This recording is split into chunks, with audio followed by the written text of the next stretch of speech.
old Florida colonel met Booker T. Washington, and in a bibulous burst of confidence said to the Negro educator, "Sir, I'm glad to meet you. Always wanted to shake your hand, sir. I think, sir, you're the greatest man in America." "Oh, no," said Mr. Washington. "You are, sir," said the colonel, and then, pugnaciously, "Who's greater?" "Well," said the founder of Tuskegee, "there's President Roosevelt."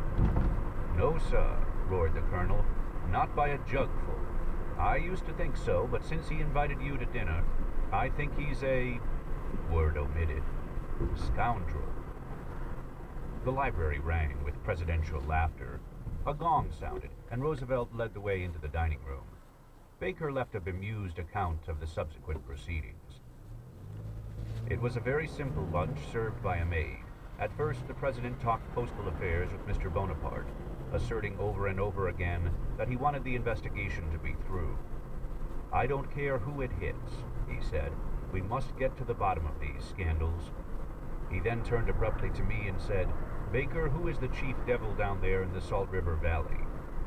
Since I had never considered the situation in terms of devils, I hesitated a moment, and the president burst into a vigorous, picturesque, and somewhat vitriolic description of the situation, implying that if he could catch the rascals who were causing the trouble, he would execute them on the spot.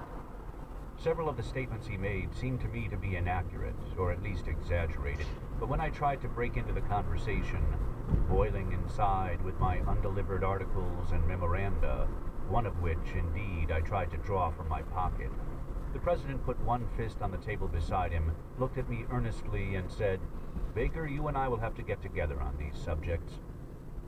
He instantly turned aside, leaving me, I think, with my mouth open, and began telling in a loud voice, and with great unction, of his lunch with a committee of prominent Jews interested in the Kishinev petition. He even imitated Oscar Strauss by a hitch of the shoulders, and laughed heartily when somebody asked if he had provided boiled ham for his guests. Once he said, "Do not all these things interest you? Isn't it a fine thing to be alive when so many great things are happening?" As the time drew near for leaving, I began to wonder when the president would ask me for the information upon which I had spent so much time and hard work. I had my heavy briefcase in hand when I went up to say goodbye, and my grand plans for enlightening the government of the United States vanished in a handshake. Mr. Bonaparte, Mr. Colesott, and I walked down together some 3 miles to Oyster Bay. I carried my heavy case, filled with my memoranda and papers and maps and pictures, and the sun was hot. Behind his jocularity